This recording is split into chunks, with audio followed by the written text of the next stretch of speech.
এবারের রোড ট্রিপে শুধুই চমক আর চমক।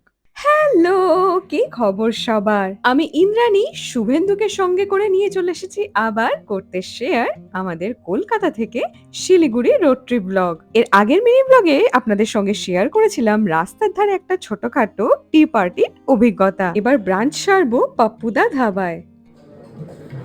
সাদা হাত রুটি, চিকেন ভর্তা, এটা হচ্ছে ডিম তড়কা। তো ডিম তরকাটা আমি বলেছিলাম একদম টাইট করতে, লাল প্যালে করেছি। একটু মুখে দিয়ে দেখো না।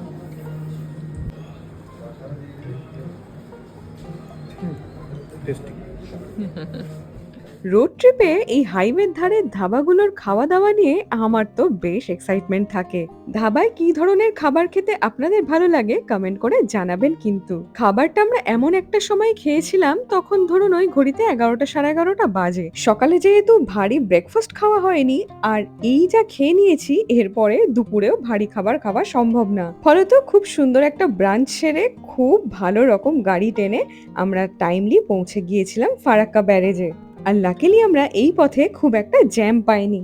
এরপর ঘড়ির কাঁটা যখনই ওই 1:30 2টো ছুঁয়েছে, তখন তো পেল একটা তেরে ঘুম।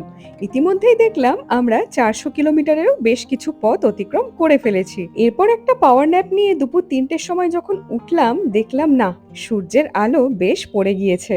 শহরতলি বা একটু গ্রামাঞ্চলে গেলে এই গোধূলি বেলাটা খুব সুন্দরভাবে অনুভব করা যায়। এরপর এক লহমায় ঝুপ করে নেমে এলো আঁধার, আর জ্বলে গেল রাস্তার আলো। দিনটা যেহেতু ছিল দুর্গাপুজোর নবমী, তাই দেখুন রাস্তাঘাটে কি সুন্দর আলো দিয়েছে।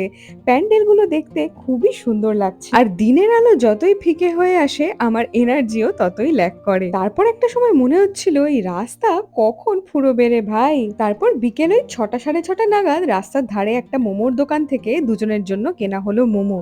তারপর ইঞ্জিন একটু রিফিল হতে চোখ পড়লো সাইনবোর্ডে শিলিগুড়ি আর মাত্র 97 কিলোমিটার। পরের দিন সকালে উঠে যা সারপ্রাইজ পেলাম, সেই গল্প করব পরের ভিডিওতে। টাটা।